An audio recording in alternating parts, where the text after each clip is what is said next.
there. I click the buttons and then it says, oh, click here to go live. So I was talking to myself. Well, you know, I'm kind of used to that by now. Such is life.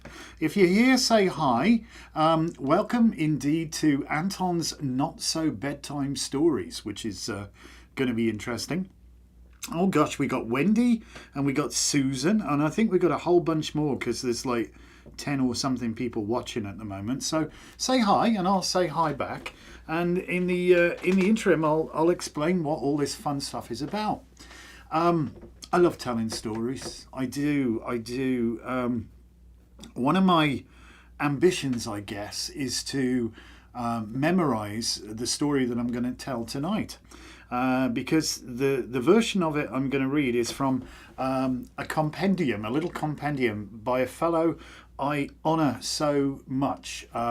He is an incredible Culhwch, a storyteller. Robin Williamson. You may know him from the incredible string band, but he's been a follower of the Welsh bardic tradition, I want to say, for many, many years, and he can tell an amazing tale. And I heard him, Lisa and I, when we were in Wales, for the first 10 years of our relationship, we kind of commuted. We went backwards and forwards from here, and a month in Wales, and a month here, a month in Wales, so on and so forth. And one of the visits we had, we went to see him. He was performing in a little place called Oswestry. Oswestry is now and truly on the map because I think Ryan Reynolds bought Oswestry FC and turned it into this incredible club, you know. But yeah, what a fantastic show. He was there with his wife Binna, and he plays a harp, and he sort of does this whole kind of amazing interweaving. I mean, I would aspire to be as good as him, but not a chance, not a chance. First off, although I'm of sweaty sock heritage, Scottish heritage, he speaks with a beautiful Scottish accent. Me, I'm a Brummie, so you have to bear with me. You know what I'm saying? So this is going to be his version of Culhwch and Olwen, which is one of my favourite stories out of the Mabinogi. And it's a story about not giving up. And I think that's so important, especially when, you know, many a curveball is thrown at you. The underlying message here is that faint heart never won, fair lady, and there's much you can accomplish if only you're prepared to try. So that's the story I'm going to read tonight. Let's just get a few hellos done. So I've said hello to Wendy, Susan, oh hello Sean, hello Carol, hello Linda, hello Shana, hello Aubrey, and hello Scarin Black Raven, whoever you are. Welcome to our channel. Thank you for joining us. So if you feel like making the lights flash, throw me a super chat just for the hell of it, because, you know, why not? I appreciate that. And what I will do is make a start. As I said, Robin Williamson, The Wise and Foolish Tongue. I strongly recommend this book if you can still get it. This man knows how to weave a tale. I shall just wet my whistle with some of our Bad Cedar's finest, actually. I've got a little bit of slurping here so I don't dry up. Boy, this is what I need to hear. Okay, well, good. You're going to hear it. Hopefully you like it. Oh, it's one of the best stories, I think, Culhwch and Olwen. In the Mabinogi, it goes on for, I don't know, it's a huge story. It's the biggest one, I think, in the Mabinogi. And I dare say, and Robin Williamson says himself in here, that a good bard could probably have spun this out over several days, assuming the hospitality was good. But we've got about an hour, so I'm going to condense this. Well, I'm going to use his handily condensed version, if you will. So, if you've got the beverage of your choosing, if you're sitting comfortably, we will begin. The mother of Culhwch, a beautiful but temperamental lady, became unsettled in her wits during her pregnancy. Strayed from civilized places and returning to her senses near her time, found herself among a herd of pigs. She gave birth to a son right there in fright. The swineherd took the boy to court, and that's how Culhwch got his name. It sort of means something like pig run or long pig, but not long as in length, nor pig as in mochen in the Welsh. Not actually a pig, see. But he was a king's son and cousin to Arthur himself.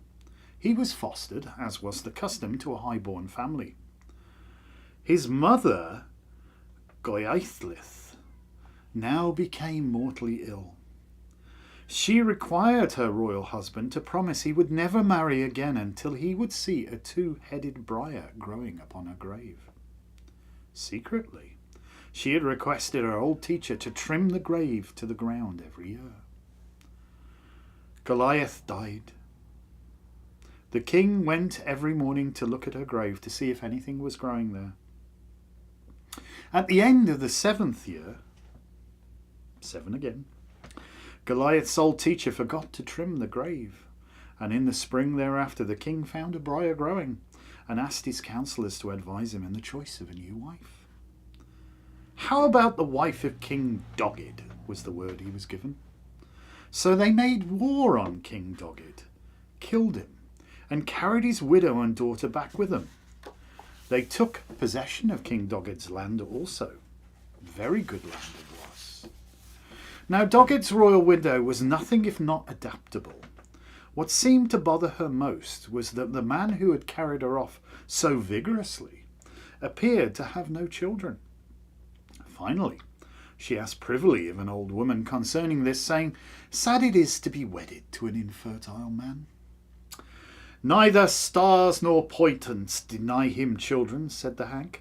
"He shall have children, and by you I prophesy, my lady, God bless your generosity, grieve no longer. God reward you, for he has one son." That night the lady asked her husband why he had concealed his son from her. "I will conceal him from you no longer," said the king, and he sent messengers to bring Culhwch back to the court. At a quiet moment soon after, Culhwch's stepmother suggested to him that her daughter would make a wonderful wife for the nobleman. "I do not wish to marry yet," said Culhwch. "I put a curse on you then," said his stepmother. "Your flesh shall never touch the flesh of a woman till you get Olwen, daughter of Ysbathaden, king of all giants." Culhwch blushed at that. Passionate love and desire for Olwen possessed him, though he had never seen her. He blushed often thereafter. One day his father asked him why. "My stepmother has put a curse on me, that my flesh will never touch the flesh of a woman till I get Olwen, daughter of Ysbathaden, king of all giants." "That is easy for you to achieve, my son. Go to Arthur, your cousin. Ask him to trim your hair, as a cousinly act of affection. And while he's about it, ask that he accomplish this quest for you. He will not fail you." Culhwch rode off on a young grey steed, a fiery eye of graceful pace, gold not leather about its head, gold not leather its saddle wars. And Culhwch bore 2 silver spears, his sword in hand an arm's length. It would wound the wind and swifter drop than drops the wettest dew of June. On Culhwch's hip, gold-hilted, a gold-edged sword with a gold cross on it, many jewelled as the midnight sky, moon-white its ivory grip. By Culhwch there ran 2 dappled hounds, red gold collars from shoulder to ear. The dog on the right would leap to the right, and the dog on the right would leap to the left. Like 2 wild birds they sported round him. The 4 hooves of Culhwch's steed would furl 4 clods above Culhwch's head, like 4 of summer's swooping swallows. A purple 4-cornered cloak he wore, a red gold apple at every corner, each apple worth 100 cows. The gold his soft boots and lacings, from the knob of his knee to the nail of his toe, 300 cows would hardly buy. So easily the steed moved under him, no curl of Culhwch's hair was stirred, not even the last tip of one hair. So Culhwch came riding to Arthur's gate. Is there a gatekeeper? There is, and may you not keep your head on your shoulders for asking such a question, came the churlish reply from behind closed doors. I am gatekeeper to Arthur every 1st of January, and my subordinates for the rest of the year are Hiondor, Gogigor, Llaesgenim, and Pen Pingion, who hops on his head to save his feet, never standing nor laying down, but like a rolling stone on the floor of Arthur's court. Open the gate, said Culhwch. I will not, said the gatekeeper. Why will you not, said Culhwch. Knife has gone into meat, drink into drinking horn. There is already a great crowd in the court of Arthur. No one may enter but the son of a king or a man of skill who comes with his craft. You'll get food for your dogs, grain for your horse. You'll get peppered chops and bringing beakers of wine. You'll get enough for 50 in the hostel down the road where strangers who have no right to insist on Arthur's hospitality are accommodated. You'll be just as well off there as Arthur in his own court, I assure you. You'll get songs to entertain you and a woman to sleep with you.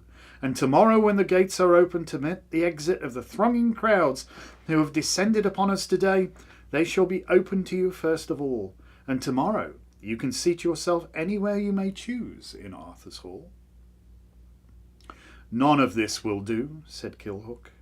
If you open the door now, well and good. If not, I will voice an ill report of your lord and yourself throughout the land. Further, I will shout 3 shouts at this gate that will be heard as clearly southerly on the moors of Cornwall, northerly on the shores of the Scots north, and on the accursed ridge in Ireland.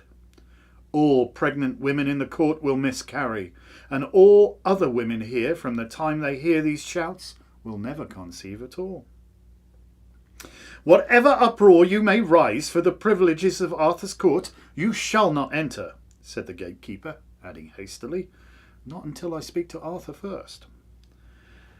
The gatekeeper, Gelloyd, if I can say that correctly, Glewyoid, I can get it, there you go.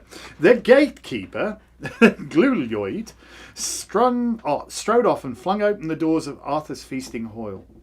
What news from the gate? Asked the king in some surprise. Glewyoid drew himself up to his full height, and in grand manner of Taliesin he proclaimed. 2 parts of my life have gone, and 2 parts of your own. I have been in Caer C and Caer Assi, in Sach and Salach, in Lotor and Photor, in Greta and Lesa, India. I have been in the battle of 2 Inirs, when 12 hostages were taken from Llywelyn. I have been once in Europe. I have been once in Africa, Corsica likewise. I have been in Caer Bryddach, Brythnac and Nerthach. I have been at hand when you killed the entire army of Gleis, son of Meryn, when you killed Black Mill, son of Duggam. I have been right beside you when you conquered Greece altogether. I have been, I declare, in Caer Oath and Anoath, the dark prisons under stone, and in Caer Nevair of 9 natures. Yes, yes, snapped Arthur, but what news from the gate? Fair lords, we encountered in performances these exploits, continued Glewyoid, not a whit abashed. But I have never seen a man as noble as he I have left standing at the gate in the rain. If you came to me walking, go back running, roared Arthur. Bring this man in. Servants, bring him a gold cup and keep it full. Give him some chops. It was the custom to dismount at the gate, but Culhwch, when the door was opened to him, rode straight into the hall, dogs and all. Greetings, Lord of Kings in this island, he said. May the low part of your house be no worse than the high. May this greeting reach equally your fighting men, your companions, and your warlords. May no one here be deprived of this my greeting. May your fame, Arthur, resound through Britain. Greetings to you also, chieftain. Sit here by me among the warriors. You shall have the privileges of a prince when you are here. I did not come here for recognition, but to ask one boon of you. You shall have whatever your tongue can utter, while the wind blows with the wetness of rain and the full extent of your mind's invention, while the sun lifts to the last ebb of land, except my sword, my shield, my spear, and my wife Guinevere. I ask first that my hair be trimmed. You shall get that, said Arthur, and taking a golden comb and silver-handled scissors, he commenced to comb and trim the hair of Culhwch. But as he was about this, he felt his heart warm to Culhwch, and he said to him, I know in my heart we must be kindred. Tell me who you are. I will. I am Culhwch, son of Culhwch, son of Celith Wuldig, son of Golaith my mother. Then, said Arthur, you are my cousin. Claim what you will of me. Help me to win the hand of Olwen, daughter of Basildon, king of giants. Culhwch invoked this help with a highly skilled bardic incantation on the names of Arthur's assembled warriors, none of whom he'd met before. He expanded with wit and delightful language upon their fame and prowess, till an hour was as a moment. And Culhwch invoked this help in the names of the greatest ladies of Arthur's court, after Guinevere, with their full poetic titles, powers and beauties. And as this incantation he performed with resonance, with good humour, and with a melodious tongue. Well, said Arthur finally, I never heard of Olwen or of this king of giants, but I will send messengers to seek news of her. It may take some time to find her. I will give you from tonight until a year from tomorrow night. At the end of the year, no news had yet been obtained. Culhwch became disgruntled and threatened to leave, reciting satires on Arthur's court throughout the island. But Arthur's great warrior Kai made this placation to him, saying, Do not be so hasty. Journey with us till you are satisfied that this maiden Olwen is not to be found in this world, or until we find her. And these were the powers of Kai. He could retain in sea deep one breath 9 days and nights. Beyond herbs or healer's skill, any wound he would inflict, shadow light Kai could step, or seem tree tall at will. Whatever Kai gripped would remain dry, even in pelting rain from the heat of his hand, and in falling snow from the snap of his fingers he could kindle fire. And then with them came Bedir, who never shied from any exploit in which Kai was engaged. He was the most beautiful man in Britain after Arthur and Druk, son of Kivar. If he fought one-handed, 3 armed men could not best him. He gave with one spear thrust 1 death and 9 defences. And with them went Culhwch the guide, to whom all lands were as his own land. Gwir the interpreter, to whom all tongues were his own tongue, and Gwalchmai, who accomplished every quest he undertook, and Menu, who was master of every kind of magic. These heroes set forth upon their journey, and they journeyed till they reached a huge plain, where grazed a flock of sheep as numerous as the white waves on the sea. And there, on a mound, sat a sheepdog as big as a cart horse, and a shepherd who was not undersized himself. This was the shepherd's usual habit, to let no warrior pass unharmed. This was the strength of the shepherd's breath to burn branches and brushwood down. Go and speak to him, said Kaya to Gwir. I only promise to go as far as you do, said Gwir to Kai. Fear not, said Minnow. I will put an enchantment on the dog so that he cannot harm us. With some caution they then went forward and gave the shepherd a most courteous greeting. How are you, noble shepherd? Apart from my wife, no wound annoys me, rumbled the shepherd. Whose sheep are these? These are the sheep of Osbathodon, king of all giants. And whose sheep are you? We are messengers from Arthur, High King of Britain, sent to seek the hand of Olwen, and they told him their names. More fools you, laughed the shepherd. No cock upon quest has ever lived to crow about it. Culhwch offered the shepherd, as a token of their goodwill, his gold armband, which the shepherd with a guffaw squeezed onto the little finger of his glove and sat there laughing, and then strode off home with his wife. Where did you get that ring, husband? Off a corpse the tide washed in. But the wife was not satisfied with such a reply, and she was not long in wielding out the whole story. She knew then that Culhwch was her nephew, for she was the sister of Goliath. She determined to see him for herself. She ran joyfully towards these knights of Arthur with her arms outstretched to hug them. Kai, the first she came to grips with, had the presence of mind to snatch up a log between himself and her. Such was the ardour of her embrace, that she made sap run from the log, like whey from cheese. God knows, muttered Kai, but for this log, that hug, you hag, would have squeezed the last squawk out of my bag. Unoffendable, Culhwch's auntie invited them home for a meal, and after that, as they were conversing of this and that, she opened a cupboard by the fire, and a beautiful yellow-haired boy stepped out of it. What a pity to hide such a boy, said Gwir. The only one I have left, said the shepherd's wife.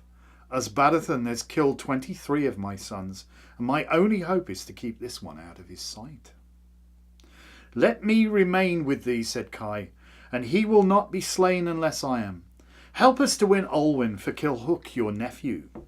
For God's sake, venture no further than that. Osbathodon does not know you are here. Go home while you can. But insisting they would not leave until they had seen the maiden, they at length found out that the shepherd's wife was Olwen's old nurse, and that Olwen was in the habit of visiting her every Saturday to wash her hair. They gave their word of honour that they would do Olwen no harm. The shepherd's wife at last agreed to arrange the meeting with her. Excuse me, I must have a slurp. Please do hit the thumbs up. I see everybody chatting in. And throw us a super chat while you're on. Why not? We like them. I continue. Olwen's dress was flame red. Red gold and garnets about her neck. Yellow her hair as yellow broom. Sea foam no whiter than her white skin. Her fingers white as water flowers. Her eyes bright. Her swan white breasts. Her cheeks blush like foxglove flowers. Filled any man with love for her. 4 white clovers sprang in her footsteps where she walked, and it was for this she was called by the name Olwen, which means white track. As soon as Culhwch saw her, he said to her, Maiden, it is you and you alone I love. Bind your life with mine, my darling, and come away with me. Speak no more such words, whispered Olwen. I cannot go away with you. It is the nature of my father's fate that he will die if I ever marry. But if you go to my father and ask for my hand in marriage, I will give you this advice. Promise to procure for him whatever he will ask of you. Any hesitation will be certain death to you all. It is also certain that my father will now know you are here. You must go to him. They went with her to the fortress of Osbathodon and entered after her the hugest gate they had ever seen, and followed her into the hall of the king of all giants and found him asleep and snoring. Greetings, Ysbaddaden, king of all giants. Who speaks? Grunted Ysbaddaden. Where are my useless gatekeepers? We are messengers from Arthur, seeking the hand of your daughter Olwen for Culhwch, son of Culhwch. Why do I bother paying servants? Why do I bother feeding attendants? Prop up the forks under my eyelids so I can see my future son-in-law. So they propped great pitchforks up under the giant's eyelids. The giant scowled at him with his stone-grey eyes. Come back tomorrow, he thundered. They turned to leave, but as they did, Ysbaddaden picked up the nearest of 3 poisoned spears he had propped beside him, and hurled it at them. Bedir caught it and hurled it back. It pierced Ysbaddaden through the kneecap, and Ysbaddaden said, Uncivil pest of a son-in-law, this ever the worse I shall walk up a hill, the poisoned spear stings like a wasp sting. Damn the smith that forged it, and damn his anvil. Thank you for the super chat. I appreciate it. The following day they came to him again. Ysbaddaden, king of all giants, we seek your daughter's hand for Culhwch. Her 4 great-grandmothers and her 4 great-grandfathers are yet alive. I must ask their counsel. Come back tomorrow. They turned to leave, but as they did, Ysbaddaden snatched up the 2nd of his poisoned spears and hurled it at them. Menw caught it and hurled it back. It pierced Ysbaddaden in the hollow below his ribs. A double-damned ungentlemanly son-in-law this, like the bite of a horse leech. The cold iron cuts me. Damn the forge that heated it. Every time I walk uphill, I'll have heartburn, gut-ache, and a wee bit of indigestion even. The 3rd day, they came to him again. Throw no more spears at us, Ysbaddaden. Seek not your own death before your time. Where are my servants? Prop up my eyelids with the forks again. They did that, and as they did, Ysbaddaden snatched up the 3rd poisoned spear and hurled it at them. Culhwch caught it and hurled it back. It pierced Ysbaddaden in the eyeball. A bloody cur of a son-in-law, if you ask me. The poison iron bites me like a mad dog. Against the wind my eyes will water. As long as I live, my sight will be a mite less than perfect. Severe headaches will plague me, and giddiness at a new moon. The next day they came to him again. Ysbaddaden said to him, Come forward to me, the one who seeks my daughter. Culhwch came forward. I will set you tasks, and when you've accomplished them, you will be married to my daughter. Out of the wood that surrounds my fortress, a field must be cleared, and the brush burnt and ploughed under. That field must be sowed with grain. It must sprout, ripen, be harvested, and ground into corn, and all this must be accomplished by the dewfall of tomorrow's first light. This will be the making of your wedding feast. That will be easy for me, though you might not think it difficult. Said Culhwch. Ysbaddaden next expounded an extraordinary rigmarole of completely impossible requirements, which included no fewer than 9 of the 13 treasures of Britain, the birds of Rhiannon.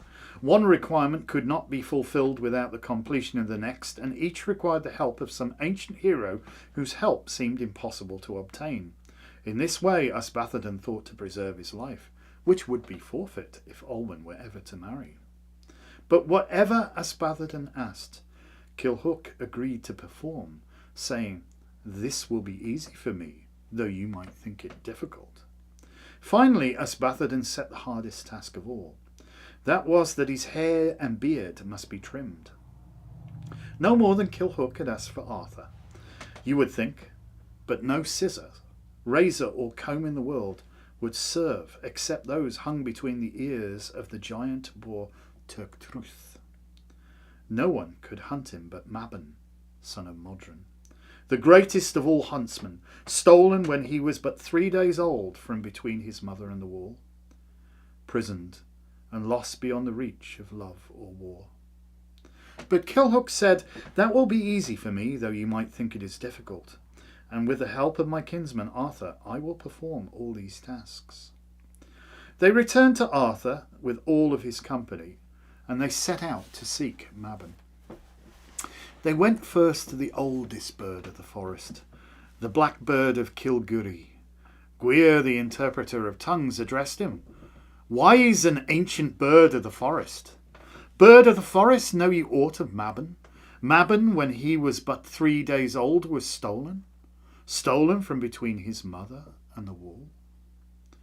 And the bird replied, "In my first feather I first came here, to these green woods where I make my home. To keep the sharp edge on my beak, I found an old smith's anvil for a sharpening stone. Now only this scrap of the anvil remains, though no hammer beat it but my beak alone. But in all these years past and gone, I have never heard of this man Mabon. But if anyone would know, it would be the stag of Runvree." So they set out to find him. Gwir addressed him, saying, "Wise and ancient stag of the mountain, stag of the mountain, know you aught of Mabon? Mabon, who, when he was but 3 days old, was stolen from between his mother and the wall?" And the stag replied, "A greenhorn buck I first came here, when this ancient oak was a verdant sprout. I have seen it stretch 400 boughs, I have seen it wither, I have seen it rot, till only this stump of the oak remains, and that no bigger than my 4 foot. But in all these years past and gone, I have never heard of this man Mabon, but if anyone would know, it would be the owl of Culhwch." They went to the owl, and Gwir addressed him, "Wise and ancient owl of kingdoms, know you aught of Mabon? Mabon, who, when he was 3 days old, was stolen from between his mother and the wall?" And the owl replied, "Long and since, when I first came here, this crag of mine was a crag indeed. Every evening I could peck at the stars as they whirled in their fires about my head. My talons have worn the rock away to this rump of a boulder on which I perch. But in all these years past and gone, I have never heard of this man Mabon. But if anyone would know, it would be the salmon of Culhwch." So they went to the salmon, and Gwir addressed him, "Wise and ancient salmon of wisdom, know you aught of Mabon? Mabon, who, when he was but 3 days old, was stolen from between his mother and the wall?" And the salmon replied, "I will tell you as much as I know, and is more than any other can tell. I have swum east, I have swum west, I have swum in the deeps below Gloucester's walls, and there heard sighing and lamentation, as never was heard since the world began. That you may believe that this was Mabon, I will ferry you straight to the dark prison." Kai and Gwir rode astride the salmon's shoulders until they reached the walls of the dark prison at Culhwch, which is now called Gloucester. They called to the prisoner within, "Who are you confined that cries and laments so sadly?" And learning that this indeed was Mabon, they rescued him by force of Arthur's soldiers and continued on their quest with him. They accomplished every difficult feat that had been set by them by Ysbaddaden in procuring the dogs, the leashes, and all else necessary to hunt the giant boar, Turktruth. They sent Manu of the many skills into Ireland to ascertain the whereabouts of Turktruth. It was not hard to get news of him. He had already laid waste 1/3 of Ireland. Menw, learning that Turktruth had made a lair for himself upon the accursed ridge, turned himself into a great hawk. He hoped to make off with a razor, comb or scissors that hung between the ears of Turktruth, the only implements that could be used to trim the hair and beard of Ysbaddaden. As he sped towards the accursed ridge, he could see against the skyline the hump of Turktruth's back from many miles distance. Some say Turktruth had been a king, turned by God into a boar for his sins. Some say he was a kind of god or demon himself. But he was bigger than 7 horses, more ferocious than 7 lions. His lust for destruction grew 7 times greater with every 7 men he destroyed. 7 of his young dealt with him. As Menw fluttered swiftly the length of the enormous black bristled spine, there gleamed before him the great comb, the razor, the scissors, silver bright and long as spears. Between the 2 huge ears that quivered to the east and west of him, like 2 black sails, he was able to grasp no more than 1 hair. Even so, the poison from the boar spattered upon him. He was marked by it till the day of his death. Arthur assembled the warriors of the 3 islands of Britain and their adjacent islands, and of France and Brittany and Normandy and the land of summer. It was with these multitudes that Arthur came to the accursed ridge. Whatever approach the Irish armies made in the day and night, another 5th of Ireland was destroyed by Turktruth.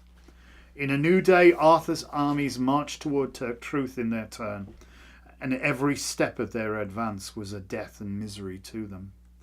Arthur sent Gwir the interpreter to parley with Turktruth, and Turktruth gave him his reply. By the name of God who caused me this grief, I have nothing to say to Arthur. He will never get the razor, comb or scissors while I am alive. Tomorrow I will swim to Britain, and there I will wreak such destruction as will give you cause to rue that you ever hunted me out. And so it was. The next day Turktruth swam across the shore with his young in West Wales. Throughout the length and breadth of Britain, Mabon, the son of Modron, the greatest huntsman in the world, hunted him with the 2 enchanted dogs that had been obtained for him by the questing of Arthur's knights. And in that hunting Turktruth slew many of Arthur's greatest heroes. Finally, Mabon hunted Turktruth to the shores of the Severn, and there Arthur and the champions of Britain fell upon him, and together they managed to drive him into deep waters. Mabon snatched the razor from between his ears, cleared the wild, carried off the scissors, but before anyone could grasp the comb, Turktruth was able to regain his footing, and reaching land, neither horse nor hound could keep up with him until he reached Cornwall. Whatever hardship Arthur and his warriors had had from Turktruth before was but play to the taking of the comb. But take it they did at last. They drove Turktruth into the sea, and where he went from that time it is not known. Arthur then obtained and performed all that Ysbaddaden had set them. Even the blood of the tar-black witch, daughter of the ice-white witch from the Valley of Grief to the north of Hell, Arthur obtained in the fulfilment of his promise to Culhwch. So it was that they returned to the court of Ysbaddaden. They clipped and shaved Ysbaddaden. They shaved his flesh and skin to the bone, and the 2 ears from his head. Have you been shaved, Ysbaddaden? asked Culhwch. Is your daughter Olwen now mine? I have been shaved, said Ysbaddaden. Olwen is yours. Though but for Arthur, you would never have gained her. Now it is time to end my life. They cut the head from Ysbaddaden then. That night Culhwch slept with Olwen, and as long as he lived, she was his only wife. A very, very shortened version. I hope you liked it. I love that story. I love it, I love it, I love it. It really is about not giving up hope. There are actually 40 tasks that are set of Culhwch, and each one of them requires the preceding task to be completed. And every time throughout the traditional story, He says, you may think that would be hard for me to get, but that will be easy for me to get, even though you think you will not get it. And Spatherden replies, you may get that, but I will tell you what you will not get. And there's this whole kind of repartee that goes through it. And the list of characters at the front goes on for weeks, if necessary. But I guess the ancient bards would have used that as a way of connecting with their audience. And, you know, it's like a heads up, a shout out. You know, like a shout out to Sean. It's the Sean of the new day for his $4.99 super chat. So that's kind of how, you know, the bardic tradition worked. They were the entertainment. They were the Culhwch. They would, you know, you didn't have Netflix. so that's how it all works, and it's fun, and I love it. And I have to say, I love the stories in the Welsh bardic tradition. I just love them. So if you guys got any questions, queries, comments or complaints, throw them at me now. Rhiannon's birds. I love that he wanted Rhiannon's birds. I knew he was going to meet his end. Yes, he did. Yes, Rhiannon's birds. What is it they say that can wake the dead and lull the living to sleep? I think that's what it is, isn't it? And he wanted them to serenade him on the evening of the marriage of his daughter. So yeah, I always picture as Batherden as like this Jabba the Hutt kind of character, thoroughly obnoxious, and he mocks them every time he receives this spear wound. You know, like he's not really going to be any the worse for it. You know, my eyes might water, or I might be a little short of breath, or maybe, you know, it'll hurt a little bit when I walk uphill. What a charming character! What a charming character! And sing across the deep. Oh yes, they do sing across the deep. That's in the second branch, isn't it? Oh yes. So there you go, people. That's I think I'll enjoy some of this incredibly wonderful cider, which came from where we were at the weekend when we did the orchard blessing. So there you go. I don't get the giddy at the new moon thing with one eye though. I don't know. Maybe it's a form of lunacy. Yeah. Giddy at a new moon. I don't know. It's usually the full moon that makes people odd and strange, but a full moon tomorrow, which would probably explain why I'm odd, strange. Who knows? Anybody got anything else? Because I that went quicker than I did. Well done, Anton. Well, thank you, Carol. It was all right. Could have been better. Your mileage may vary. I don't know. What would you like me to do next time? Let's. We're thinking we'll probably make this just available for our channel members. It's probably going to go in the A-list section unless Lisa tells me different. Once hit in the eye with the spear. Yeah, I get it. Yeah, that's it. He was giddy when he was hit in the eye with the spear. That was the one that Culhwch threw him. So, Leo, full moon ritual tomorrow, 7 p.m. for Academy members. Thank you for the plug. Yes, if you are in the Academy of the Occult, which if you're not, you should join it. You will be able to join our Leo full moon ritual tomorrow night, which we'll be doing live. I want to say at 6 p.m. Yes, she did say 6 p.m. There you go. At least I sort of remembered. Alrighty then. Anybody got anything else? Or should I go forth, come fifth and win a cup? Because you guys have been fun. And I thank you. Do tell your friends about this. I enjoy telling stories.